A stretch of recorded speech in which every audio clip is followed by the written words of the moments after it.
Hello students, स्वागत है आपका आपके अपने YouTube channel chemistry and GK Shashi Sidana पर। मैं शशि सिडाना आपके लिए रीट, पटवार व अन्य प्रतियोगी परीक्षाओं के संबंध में महत्वपूर्ण सामग्री लगातार प्रोवाइड करवा रहा हूं और आगे भी मेरे द्वारा ऐसे ही वीडियो कंटिन्यू अपलोड होते रहेंगे। तो साथियों, यदि अभी तक आपने हमारे चैनल को सब्सक्राइब नहीं किया है तो सबसे पहले हमारे चैनल को सब्सक्राइब कर दे और साथ ही साथ बेल आइकन का बटन भी ऑन कर दे ताकि हमारे आने वाले वीडियो आपके नोटिफिकेशन बॉक्स में सबसे पहले प्राप्त हो सके। तो कल हम बात कर रहे थे बायोलॉजी के टॉपिक जो हमने डिस्कस किया था लेक्चर के अंदर, वो था सूक्ष्म जीव। आज हम डिस्कस करेंगे पौधे के प्रकार एवं भाग। पौधे के प्रकार एवं भाग ये टॉपिक वैसे तो मैं अपलोड कर चुका हूं और आप लोगों को मैं क्लास 6 की बुक से अब ये मैटर जो है वो रीड करवाना चाहता हूं ताकि हमने जो डिस्कस किया है उसमें कहीं कोई कमी ना रह गई हो, कोई पॉइंट मिस न हो गया हो। तो ऐसा कोई भी बिंदु हम अब नहीं छोड़ेंगे। एक एक बुक की एक एक लाइन हम रीड कर देंगे लास्ट तक, क्योंकि अब हमारे पास पर्याप्त समय है रीट एग्जाम के लिए। तो साथियों, बने रहिएगा हमारे साथ। और फिर मैं कहूँगा, यदि अभी तक आपने हमारे चैनल को सब्सक्राइब नहीं किया है तो सबसे पहले हमारे चैनल को सब्सक्राइब कर दीजिएगा। तो अब चलते हैं पौधे के प्रकार व इसके भाग की ओर। जो हमारा टॉपिक है पौधे के प्रकार व इसके भाग। पौधे के प्रकार, सबसे पहली बात हमारे पास आती है पौधे के प्रकार।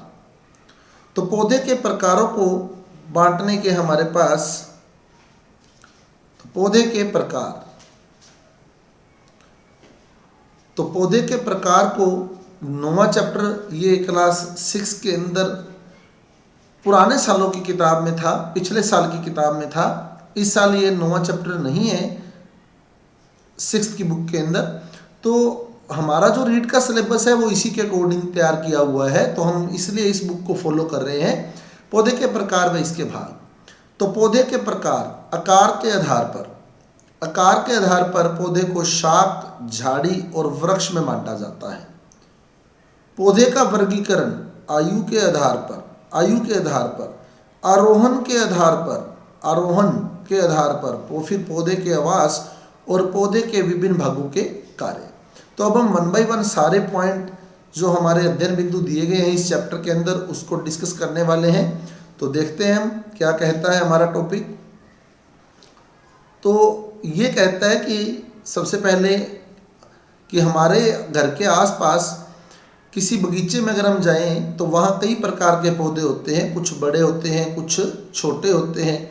तो लंबाई के बराबर, हमारी लंबाई के बराबर भी कुछ पौधे हो सकते हैं। तो इस आधार पर हम पौधों के प्रकार बांटते हैं, आकार के आधार पर, आकार के आधार पर।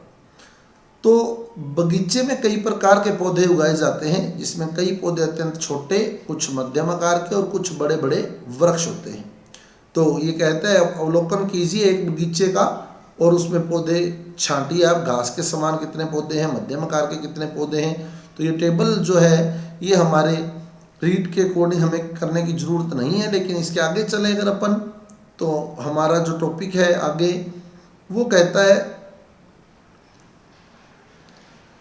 अब सबसे बड़ी बात आपके सामने, सबसे इंपॉर्टेंट बात, क्या आप जानते हैं कि दुनिया का सबसे छोटा पुष्पीय पौधा एवं दुनिया का सबसे बड़ा पेड़ कौन सा है? तो ये बिंदु नोट कर लीजिएगा। सबसे छोटा पुष्पीय पौधा है वुल्फिया, वुल्फिया।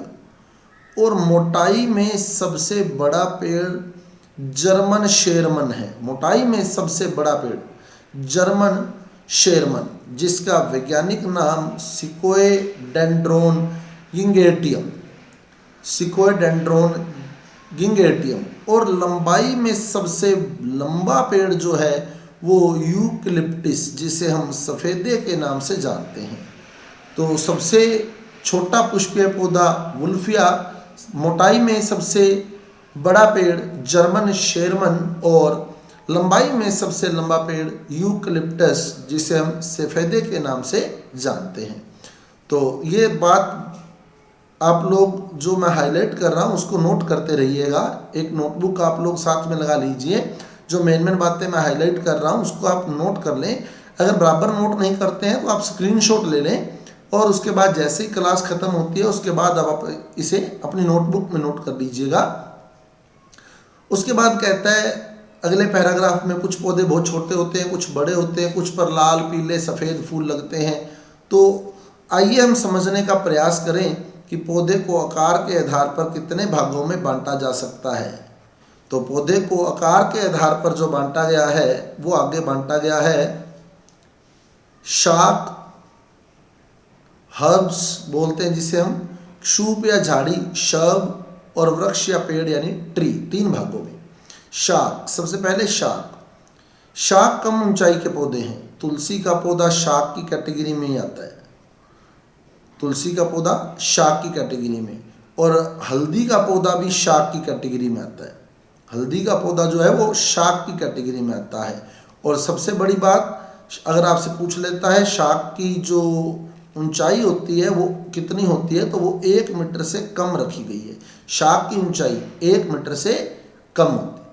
और कम ऊंचाई के पौधे होते हैं, इन्हें आसानी से हम तोड़ सकते हैं, लचीले होते हैं, ये कोमल होते हैं, इन्हें आसानी से तोड़ा जा सकता है। फसलें जो हैं वो ज़्यादातर शाक की श्रेणी में ही आती हैं। तो आप देखें आगे, तो कहता है गेहूं, चावल, तुलसी, हल्दी, मिर्च, टमाटर आदि शाक की श्रेणी में। तो ये हम लोग जो है वो आकार के आधार पर बांट रहे हैं, आकार के आधार पर। आगे कहता है शूप या झाड़ी। शूप या झाड़ी, तो शूप या झाड़ी में वो पौधे रखे गए हैं जिनकी ऊंचाई 6 मीटर से कम होती है। अगर 1 मीटर से कम है तो वो शाक में आएगा। 1 मीटर से लेके 6 मीटर तक है तो वो शूप या झाड़ी में रखा जाएगा। क्लियर? शूप या झाड़ी के अंदर, शूप या झाड़ी में। और जैसे आप देखिए मेहंदी है, गुलाब है, बेर है, केर है आदि शूप या झाड़ी। इनका तना जो होता है वो प्राय कठोर होता है, यानी इतनी जल्दी नहीं टूटता है, और इससे शाखाएं भी निकली होती हैं। शाख से शाखाएं निकलने की प्रोबेबिलिटी नहीं होती है, लेकिन शूप से शाखाएं निकली होती हैं। फिर कहता है वृक्ष।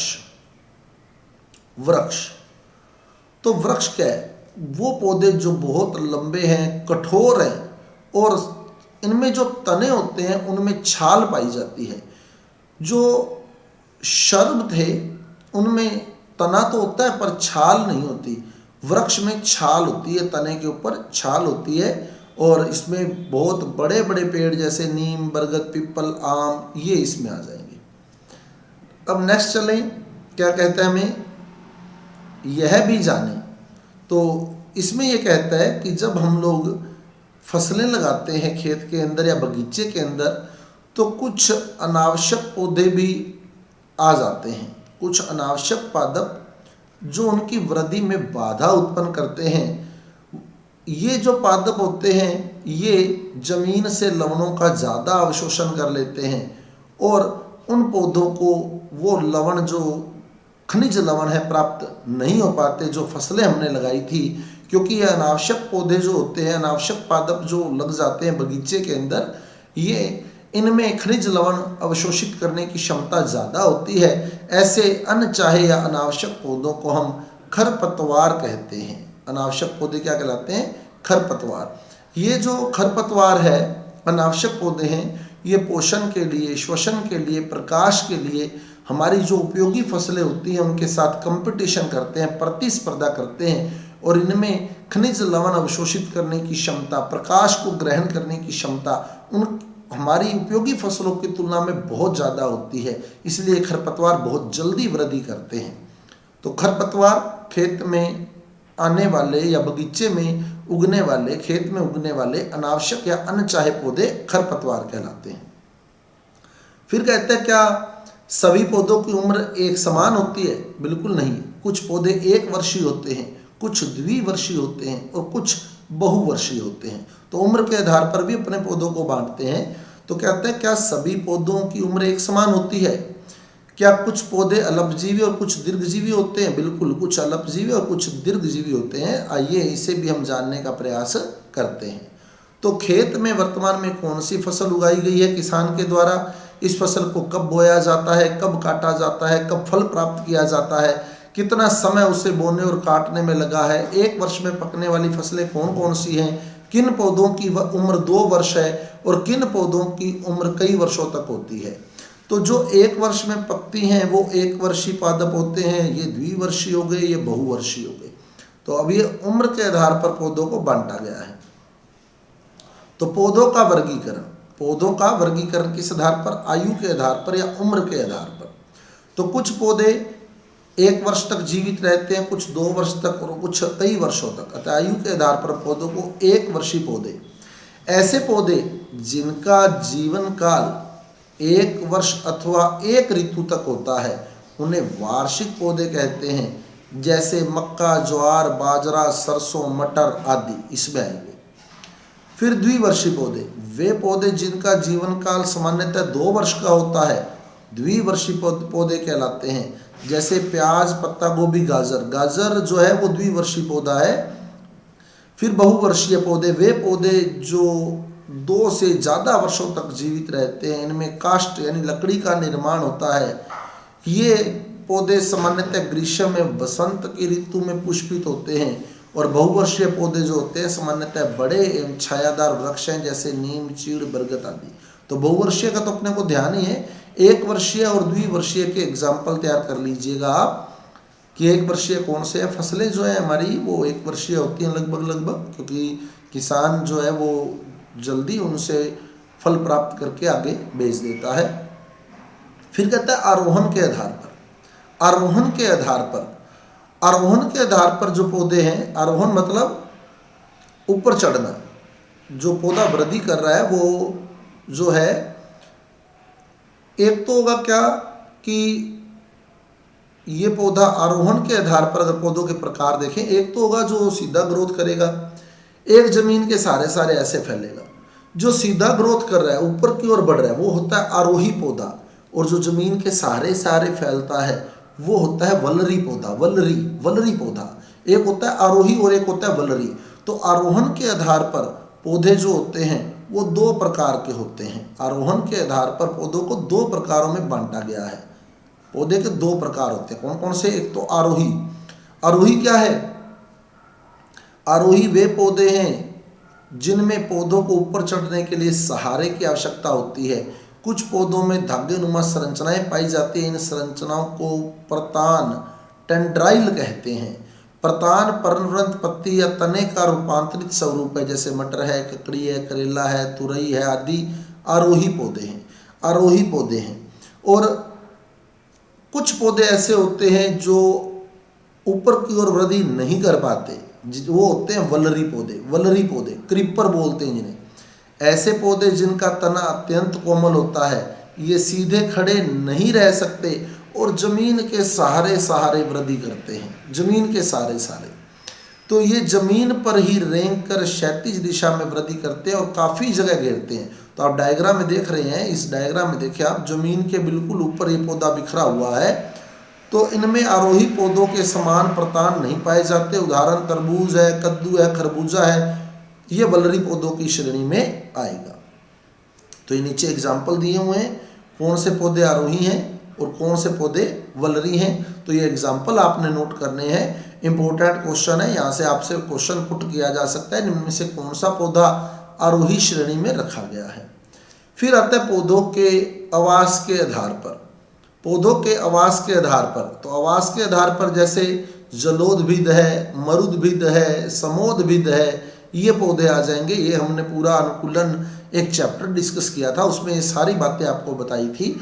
लेकिन हम इस फिर भी बुक के अकॉर्डिंग रीड करेंगे एक बार। जो मेन बातें हैं वो मैं टिक मार्क कर रहा हूँ, हाईलाइट कर रहा हूँ, उसके निशान लगा रहा हूँ। आप लोग जो है, मैं फिर आपसे रिक्वेस्ट करूँगा कि इसे बुक में ज़रूर नोट कीजिएगा। आप ये नहीं हो कि आप इसे बुक में नोट न करें, बुक में ज़रूर नोट कीजिएगा एक बार। अब कहते हैं कि आपने पौधों को उनके आकार, आयु एवं उनके आरोहण के आधार पर इनके प्रकारों को जाना है। आयु के आधार पर बांट लिया, आकार के आधार पर बांट लिया, आरोहण के आधार पर बांट लिया। अब आवास के आधार पर भी बांटे अगर हम, तो हमारी 6ठी की बुक के अंदर, 6th की बुक के अंदर आवास के आधार पर 2 ही प्रकार के पौधे बताए हुए हैं। एक तो जलीय जो जल में उगते हैं, एक स्थलीय जो स्थल पर उगते हैं। जलीय और स्थलीय को आगे फिर बांट सकते हैं हम, समोदभिद, मरुदभिद, तो वो स्थलीय में आ जाएंगे। क्लियर। तो अब चलते हैं हम जलीय पौधों पर। जलीय पौधे ऐसे पौधे जो जल में उगते हैं, जैसे कमल है, वैलीसनेरिया है, सिंघाड़ा है, हाइड्रीला है, जलकुंभी है आदि। इन पौधों को जलोदविद पादप कहा जाता है। बाकी इनके सारे वर्गीकरण, सारी डिटेल जो है वो हमने अनुकूलन वाले चैप्टर में डिस्कस की हुई है कि इसकी जड़ें जो होती हैं वो अलग विकसित होती हैं, क्योंकि जड़ों का काम जल का अवशोषण करना है और ये रहते ही जल में है तो जल की नहीं इतनी आवश्यकता नहीं होती। और इनके जो पत्तियां होती हैं उनमें वायु कोश पाए जाते हैं, ताकि जो तने में भी वायु कोश होते हैं, हवा भरी रहती है ताकि ये ऊपर तैरते रहें आराम से। पत्तियां कटी फटी और रिबन के समान होती हैं इनकी। और जल की स्थिति के आधार पर इन्हें पुनः 3 वर्गों में बांटा गया है। एक तो सतह पर तैरने वाले जैसे जलकुंभी, एक जल में डूबे हुए जैसे हाइड्रीला। ये इंपॉर्टेंट है, कौन सा पौधा जल में डूबा रहता है? हाइड्रीला। उभयचारी वैलीसनेरिया, जो जल में डूबा हुआ भी रह सकता है और तैर भी सकता है, उभयचारी बोलते हैं उसको। वैलीसनेरिया इसी कैटेगरी का पौधा है, उभयचारी पौधा है वैलीसनेरिया। स्थलीय पादप, जमीन पर पाए जाने वाले पेड़ पौधों को स्थलीय पौधे कहते हैं। और स्थलीय पौधों को आगे बांटा गया समोद्भिद। समोद्भिद का मतलब है जो किसी भी ऐसे वातावरण में उगते हैं जहां मौसम जो है वो एक समान बना रहता है, जैसे नीम है, बांस है, ये समोद्भिद पौधे हैं। उसके बाद चले शीत आवास के पौधे। शीत आवास के पौधे सोल्डेनेला और लाइकेन, ये ठंड में उगते हैं, ध्रुवीय प्रदेशों में उगते हैं, ज्यादातर ध्रुवीय प्रदेशों में पाए जाने वाले पौधे हैं। ये शुष्क आवास यानी मरुद्भिद, जैसे खेजड़ी है, डंडाथोर है, नागफनी है, तो ये आपके शुष्क आवास के आ जाएंगे। डंडाथोर, नागफनी, खेजड़ी। तो आगे कहता है शिक्षक की सहायता से एक सूची बनानी है पुष्पी और अपुष्पी पौधों की। तो ये जो है क्रियाविधि दी हुई है। पुष्पी पौधे क्या होते हैं? जिनमें पुष्प पाए जाते हैं। पुष्पी पौधे जिनमें पुष्प पाए जाते हैं उन्हें पुष्पी पौधे कहते हैं, जैसे गुलाब है, गुड़हल है, गुलमोहर है। और जिनमें पुष्प नहीं पाए जाते उन्हें अपुष्पी पौधे कहते हैं, जैसे फर्न और मॉस। बहुत इंपॉर्टेंट है, निम्न में से अपुष्पी पौधा है। तो फर्न पेपर में पूछा जा सकता है आपसे, तो फर्न जो होता है वो अपुष्पी होता है, अपुष्पी पादप है फर्न, तो इंपॉर्टेंट है फर्न। उसके बाद आपको गुलमोहर का चित्र दिखाया गया है। गुलमोहर जो है आप देख सकते हैं, इस पे पुष्प लगे हुए हैं, जगह जगह पर पुष्पों से भरा हुआ है। ये गुलमोहर है, गुलाब है, गुड़हल है, ये सारे पुष्पी पौधे होते हैं। एग्जाम्पल नोट कर लीजिएगा आप इनके। आप देख सकते हैं, अब ये दिखाया हुआ है, देखो फर्न, कोई पुष्प नहीं है इस पे। ये मॉस दिखाया हुआ है, कोई पुष्प नहीं है इसके। अब आगे आता है पौधे के विभिन्न भागों के कार्य। पौधे के विभिन्न भागों के कार्य, तो इसका भी मैंने एक वीडियो अपलोड किया हुआ है। तो पौधे के विभिन्न भागों के कार्य, अब नेक्स्ट वीडियो के अंदर हम डिस्कस करेंगे कि पौधे के विभिन्न भागों के कार्य क्या क्या है। जड़, तना, पत्ती और पुष्प। पुष्प हमने डिस्कस नहीं किया था, तो पुष्प भी मैं आपको इसमें क्लियर कर दूंगा, क्योंकि हमारा जो टॉपिक है वो पौधे के प्रकार व इसके भाग। तो पौधे के प्रकार साथियों हमने डिस्कस कर लिए हैं। एग्जाम्पल आप लोग जो है वो नोट कर लीजिएगा। अगले वीडियो के अंदर आपको पौधे के विभिन्न भागों के कार्य जो है वो पूरी डिटेल में हम लोग एक्सप्लेन करने वाले हैं, क्योंकि उसमें मैं पुष्प के साथ जनन भी आपको बता दूंगा कि क्या होता है, परागन, स्वपरागन, पर परागन, सारा क्लियर कर दूंगा। पुष्प का पूरा रोल यहाँ मैं क्लियर कर दूंगा। पुंकेसर क्या है, स्त्री केसर क्या है, बीजांड क्या है, द्विनिषेचन या दोहरा निषेचन बोलते हैं, वो क्या सिस्टम है, बीज कहाँ से बनता है, फल कहाँ से बनता है, वो सारा अगले वीडियो के अंदर हम क्लियर करने वाले हैं। तो यदि आपने अभी तक हमारे चैनल को सब्सक्राइब नहीं किया है तो हमारे चैनल को सब्सक्राइब कर दीजिए, बेल आइकन का बटन ऑन कर दीजिए, ताकि आने वाले वीडियो का नोटिफिकेशन आपको नोटिफिकेशन बॉक्स में मिल सके। और साथ ही साथ आप लोग जो है वो इस वीडियो को लाइक एंड शेयर जरूर कीजिए, क्योंकि आपका एक लाइक ही हमारा मोटिवेशन है। अगला वीडियो बनाने के लिए हमें फिर मोटिवेट करता है। ज़्यादा लाइक मिलते हैं तो सामने वाला जो टीचर है, मैं ही नहीं, अदर टीचर भी इससे मोटिवेट होते हैं। जो भी वीडियो बना रहा है वो इसी लाइक, आपके लाइक से ही मोटिवेट होता है। तो इसलिए आप लोग जो है वो सामने वाले टीचर को भी मोटिवेट कीजिए, ज़्यादा से ज़्यादा लाइक कीजिए, शेयर कीजिए। तो मिलते हैं अगले वीडियो के साथ। धन्यवाद।